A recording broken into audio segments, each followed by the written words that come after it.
우리 인사합시다. 샬롬, 반갑습니다. 오늘 오바댜서를 통해서 또 하나님이 주시는 귀한 말씀을 좀 보려고 합니다. 어제 우리가 보았던 나훔서는 누구의 멸망에 대한 예언이었나요? 니느웨, 바로 아수르에 대한 멸망에 대한 예언이라면 오바댜, 오늘 딱 한 장으로 이루어진 장입니다. 근데 이 오바댜는 우리가 잘 보면 그 내용이 참 잘 모릅니다. 오바댜라는 성경이 우리가 또 성경에 있나 싶은 사람들도 있죠. 왜? 오바댜서 찾으라면 앞뒤로 정신없이 페이지 넘기는 소리가 들립니다. 그 이유가 왜냐? 일반 기성교에서 잘 설교되지 않는 책이기 때문에 이 오바댜서를 참 우리가 쉽게 보고 쉽게 느끼지 못하는 책입니다. 그런데도 불구하고 그 내용은 딱 오늘 여러분 넘겨보시면 알겠지만 2페이지짜리 단 한 장의 장으로 이루어진 성경이 오바댜입니다. 그런데 이 한 장밖에 되지 않는 성경이 우리가 왜 귀담고 눈여겨하고 진리가 있어 선택되었는가 생각해 봐야 됩니다. 왜냐하면 구약 성경으로 이 기록된 책들이 굉장히 많이 있습니다. 그 성경 중에는 기록되었지만 위경 혹은 외경으로 분리가 되는데 이 짧은 2페이지의 성경이 무슨 진리를 담았기에 이 성경에 들어올 수 있었는가? 우리가 그렇게 보면 오바댜서가 의미 없이 들어온 책이 아니라 오히려 더 소중한 책일 수도 있겠다는 생각을 합니다. 근데 문제는 오바댜도 그렇고 나훔서도 그렇고 이게 정확히 남유다 혹은 북이스라엘의 어떤 왕 때 쓰여졌다 하면 굉장히 이 책을 읽기가 가늠하기가 쉬울 텐데요. 그런데 이 몇몇 책들을 보면 언제 기록되어졌는지는 잘 모릅니다. 다만 에돔이 멸망할 것에 대해서 기록되어져 있다. 이 정도만 우리가 알 수 있는데요. 그런데 오바댜 후, 원래 그 이름은 오바댜 후라고 되어 있습니다. 오바댜 후라는 건 무슨 뜻이냐? 후는 이사야 후, 그렇죠? 야훼는 우리를 구원하신다. 오바댜 후 뭘까요? 야훼는 우리가 여호와를 경배하는 자 이렇게 되어 있습니다. 그러니까 여호와를 경배하는 자, 여호와를 공경하는 자, 그게 바로 오바댜라는 선지자의 이름의 뜻입니다. 그러면 하나님을 공경하고 하나님을 경외하는 자의 특징은 뭘까요? 간단합니다. 하나님을 신실히 믿는 자가 여호와를 공경하겠죠. 그리고 하나님이 하시는 일 모두를 옳다라고 믿는 자, 그리고 인격적으로 믿는 자, 더 나아가서 악인들이 승승장구해도 절대 낙심하고 포기하지 않고 하나님께서 자신을 지켜주시고 그 고난 가운데서도 건져주실 것을 믿는 자, 그게 누구라고요? 여호와를 경외하는 자다. 그러니까 지금 여기 에돔에 대한 경고도 동일합니다. 에돔이 망할 거라고 하지만 이 말하고도요 1000년에서 800년 정도는 에돔이 망하지 않습니다. 그러면 이 책을 보는 자들은 얼마나 실망스러울까요? 에돔이라는 악한 나라가 망해야 되는데 망하지를 않습니다. 그러니까 악인의 형통에 대한 어떻게 보면 그 모습에 굉장히 낙심되죠. 여러분, 우리도 신앙생활하면서 가장 힘든 게 뭡니까? 우리는 나름 하나님 앞에 열심히 예배생활, 기도생활, 헌금생활, 봉사생활을 하는데 악인들은 이런 것도 안 하는데도 불구하고 뭐 하는 거예요? 형통하고 잘되고 어려운 것 없고 오히려 악인들이 형통이 더 뛰어나는 것을 보면서 너무나도 지치지 않는가. 그런데 의인이 고난받아도 선을 행하다도 낙심하지 않는 자들, 바로 이것을 신자요, 성도요, 공경하는 자요, 여호와를 경외하는 자라 할 수 있다는 겁니다. 그래서 오바댜서가 굉장히 우리에게 한 장짜리 성경이지만 굉장히 중요한 성경인데, 그러면 그 내용은 뭘 말하고 있느냐? 첫째 보면 오바댜는 에돔의 멸망을 예언하고 있습니다. 그러니까 에돔이 멸망할 것에 대해서 이제 믿음을 갖고 있으면 언젠가는 에돔이 멸망할 것이다. 두 번째는 여호와의 만국의 날에 그 만국의 벌할 날이 올 것이라는 거죠. 그러니까 모든 민족이 그들이 뿌린 대로 걷게 되는 날이 올 것이고, 그리고 중요한 거, 오바댜서가 다른 책들과 다른 내용이 하나 있습니다. 우상에 대한 이야기, 복음에 대한 이야기, 이런 얘기가 아닙니다. 하나님이 도덕적인 문제를 삼고 심판하신다는 거. 그러니까 다른 문제도 아니고 윤리와 도덕적인 문제가 심각했다는 거죠. 그런데 하나님께서는요, 믿음에 대해서 심판하는 건 당연하지만 도덕, 윤리적으로 잘못되어도 하나님은 뭐 하신다? 심판하신다. 그래서 이게 굉장히 중요한 책이라고 우리가 얘기할 수 있습니다. 그리고 여호와는 심는 대로 거두신다, 이 말을 하시고요. 또 여호와는 에돔 땅을 영원히 멸망시키신다. 아까는 멸망에 대해서 예언을 한 거고요. 이제 그 결과로 에돔 땅을 영원히 심판하실 것이고, 반면 여호와께서 이스라엘을 회복하시게 하신다는 것. 더 나아가 마지막으로 의인에게는 보상하실 것이고 악인에는 보응하시겠다라는 내용. 이게 지금 오바댜서 한 장에 들어있는 그 내용을 함축적으로 우리가 정리해 본 내용입니다. 한번 볼까요?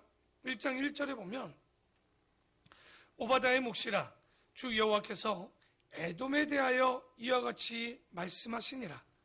우리가 여호와께로 말미암아 소식을 들었나니 곧 사자가 여러 나라들 가운데 보내심을 받고 이르기를 너희 열국들아 일어날지어다, 우리가 일어나서 에돔과 싸우자 하는 것이니라. 그 지금 1장 1절에 보면 이 오바댜는 누구에 대해서 기록된 겁니까? 딱 나오죠. 에돔에 대하여 이야기를 하는데, 그런데 잘 보십시오. 에돔 보고 회개하라는 내용이 있는 게 아닙니다. 갑자기 열국들을, 천사들을 보내서 열국들을 떼어서 누구를 심판하자라고 지금 일어나자는 겁니까? 바로 에돔을 공격하자라는 내용이 있는 거죠. 재밌는 건 이 기록한 분이 이것을 놓고 얘기한 것 같지가 않아요. 오바댜가 이걸 기록하고 그냥 돌아가신 것 같습니다. 그러면 이 책은 누구 보고 읽으라고 이 책을 기록했을까요? 첫째는 이스라엘 백성들, 두 번째는 이 오바댜서를 보는 오고 오는 모든 사람들에게 이 오바댜서를 보내줍니다. 그러니까 오바댜를 주는 것처럼 야훼를 공경하고 경배하면 뭘 보여주고 싶었냐? 악한 사람이 형통할 때 첫째 뭐 하지 말라는 겁니까? 낙심하지 말라라는 거예요.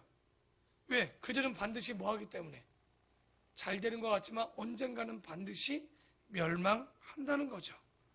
그래서 그런 내용들을 보면서 오고 오는 모든 세대들이 교훈을 삼아서 악인들의 형통을 뭐 하자는 거? 부러워하지 마라. 그 뒷절에 나오잖아요. 뒤 다시 한번 볼까요?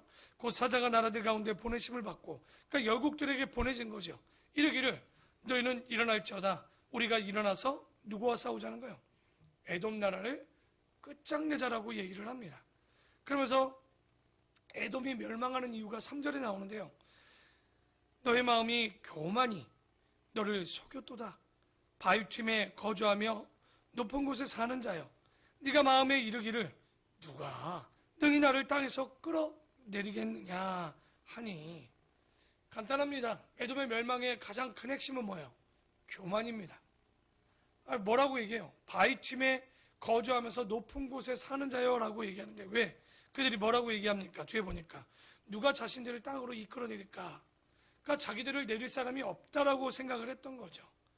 근데 여기가 어디냐? 에돔 땅이 세일산 밑에 페트라라는 곳이 있습니다. 여기가 해발 한 800m 정도 돼요. 여러분, 이 이스라엘이나 에돔이나 요르단 쪽에 가보면요, 이 지표면의 온도가 해가 뜰 때는 몇 도까지 올라가냐? 한 50도까지 올라갑니다. 그러니까 정말 낮에는 일을 못해요. 그러니까 그들이 여행을 할 때도 낮에 움직입니까? 아니죠. 우리가 출애굽기 때도 보면 알겠지만 이 중근동 지역은 대부분 밤에 이동을 합니다. 그만큼 굉장히 덥죠. 근데 해발 800m 정도 되면요, 날씨가 어떠냐? 굉장히 선선합니다. 낮에도 선선하고 저녁에는 오히려 뭐예요? 춥습니다. 그러니까 그런 곳이 이 세일산 밑에 페트라인데, 그게 천의 요새입니다. 왜 천의 요새냐? 그 길을 페트라는 데를 딱 들어가려고 그러면요, 입구에 보면 돌벽처럼 거의 마차 2대만 들어가는 곳처럼 되어 있는데, 정말 돌벽처럼 거의 5, 60m 정도가 산처럼 딱 깎여 있습니다, 위로. 그리고 어떻게 보면 골짜기로 들어가듯이 마차 2대가 딱 이렇게 지나갈 수 있는 곳, 그게 한 입구부터 페트라 그 안쪽까지 한 1.3km입니다. 그러면 위에서 공격하든 아니면 그 길을 막아버리면 안으로 들어올 길이 없는 거예요. 그러니 얘들의 생각에 뭐 하는 거예요? 누구도 자신들을 칠 사람들이 없고 자신들을 끌어내릴 사람이 없다라고 생각을 했던 거죠. 그러니까 마지막 절에 뭐라고 그래요? 누가 능히 나를 땅에 끌어내리겠느냐. 그러니까 정말 세계에 하나밖에 없는 난공불락의 성처럼 굉장히 단단하니 이들이 교만했던 거죠. 그런데 5절에 이렇게 말씀합니다. 혹시 도둑이 너에게 이르렀으며 강도가 밤중에 너에게 이르렀을지라도 만족할 만큼 훔치면 그치지 아니하였겠느냐? 에돔을 두고 얘기합니다. 혹시 포도를 따는 자가 너에게 이르렀을지라도 그것을 얼마쯤 남기지 아니하였겠느냐? 네가 어찌 그리 망하였는고? 조금은 남아야 되는데 남지 않고 완전히 망하게 됐다는 거예요. 누가? 에돔이. 에서가 어찌 그리 수탈되었으며 그 감춘 보물이 어찌 그리 빼앗겼는고? 너와 약조한 모든 자들이 다 너를 쫓아 변경에 이르게 하며 너와 화목하던 자들이 너를 속여 이기며 내 먹을 것을 먹는 자들이 내 아래에 함정을 파니 내 마음에 지각이 없음이로다. 여호와의 말씀이니라. 그날에 내가 에돔에서 지혜 있는 자를 멸하며 에서의 산에서 지각 있는 자를 멸하지 아니하겠느냐. 드마나 내 용사들이 놀랄 것이라. 이로 말미암아 에서의 산에 있는 사람은, 드마는 바로 에돔을 얘기합니다, 다 죽임을 당하여 멸절되리라. 아까 얘기했죠. 에돔은 반드시 뭐 한다고요? 멸절할 것이라고. 그런데 이 원인이 영적인 것만이 아니라 육적인 윤리, 도덕적인 문제가 멸절의 이유였습니다. 10절에 보면 그 죄에 대해서 얘기하죠. 네가 내 형제 야곱에게 행한 포악으로 말미암아, 야곱이 누구예요? 이스라엘이죠. 이 부끄러움을 당하고 영원히 멸절되리라. 네가 멀리 섰던 날 곧 이방인이 그의 재물을 빼앗아가며 외국인이 그의 성문에 들어가서 예루살렘을 얻게 하여 제비 뽑던 날에, 문제는 뭡니까? 너도 그들 중 한 사람 같았다라는 거예요. 형제 돕는 데 가서 도와준 게 아니라 뭐 했다는 거예요? 같이 뺏었다는 거죠. 네가 형제의 날 곧 그 재앙의 날에 방관할 것이 아니며 유다 자손이 패망하는 날에 기뻐할 것이 아니며 그 고난의 날에 네가 입을 크게 벌릴 것이 아니며, 그러면 안 되는데 내 백성이 환난을 당하는 날에 네가 그 성문에 들어가지 않을 것이며 환난을 당하는 날에 네가 그 고난을 방관하지 않을 것이며 환난을 당하는 날에 네가 그 재물에 손을 대지 않아야 되는데, 이거 다 뭡니까? 역설적으로 얘기하는 거예요. 안 해야 되는데 뭐 했다는 거예요? 다 그렇게 했다는 거죠. 야, 내 거리에 서서 그 도망가는 이스라엘 백성들을 막지 않을 것이며 고난의 날에 그 남은 자를 원수에 넘기지 않을 것인데 다 뭐 했다는 거예요? 목숨 건지려고 도망가는 자들을 도망가지 못하도록 막고 그들을 잡아다가 다 팔아먹었으니, 여러분 하나님 보시기에 이거 심판해야 돼요? 안 해야 돼요? 심판의 이유입니다. 이거 잘 보시면 믿음 없어서 잡는 게 아닙니다. 지금 에돔을. 그렇죠? 적어도 윤리, 도덕적, 이성적으로 이런 행동을 하면 안 된다는 거예요. 그러니까 15절 다 같이 한번 읽어보겠습니다. 시작. 여호와께서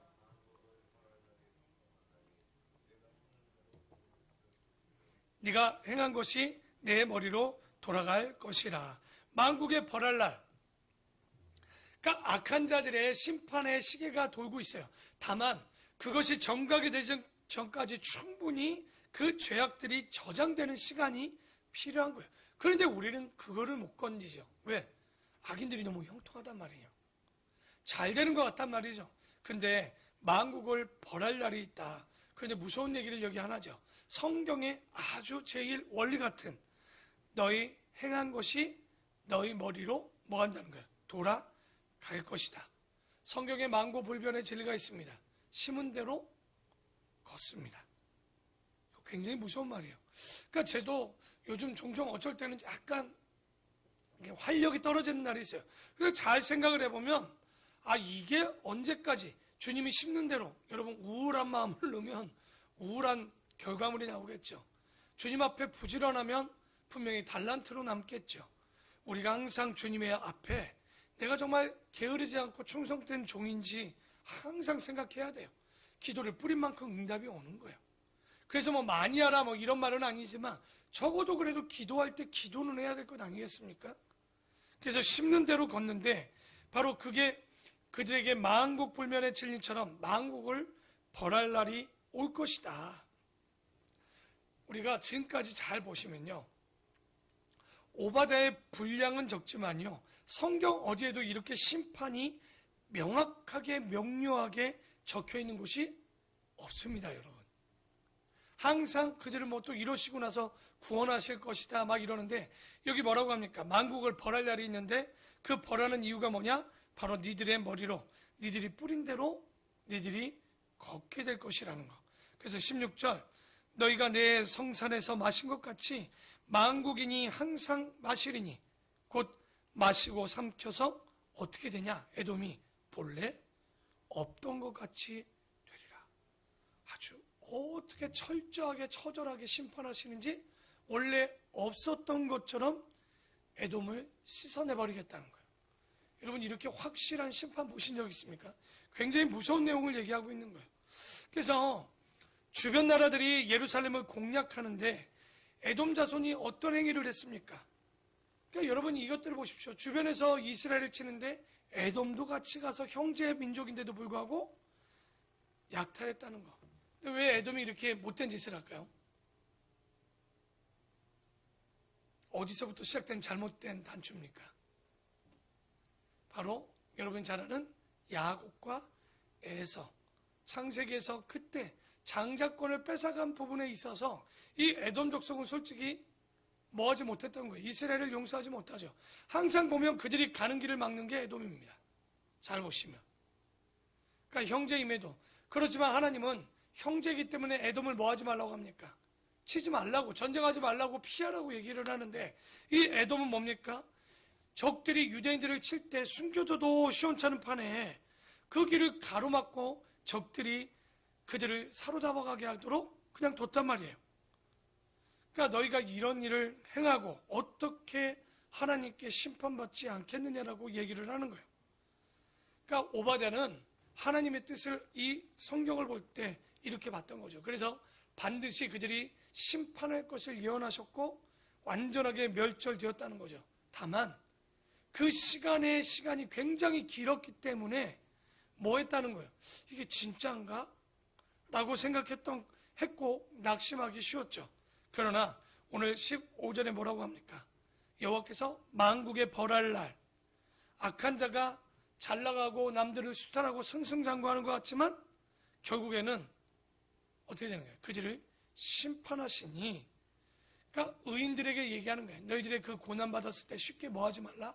포기하지 말라. 시편도 얘기하죠. 의인의 고난이 영원하지 않고 악인의 형통도 영원하지 않다는 거죠. 그래서 여러분 우리가 이 땅을 살아갈 때 이 오바댜서가 얘기해 준 게 뭡니까? 우리도 윤리도덕적으로 주변에 형제가 어려운데 나 구원받았으니까 나 예수 믿으니까 끝나는 게 아니에요. 예수님이 요즘 우리의 산상보를 보면서 배우는 게 뭡니까?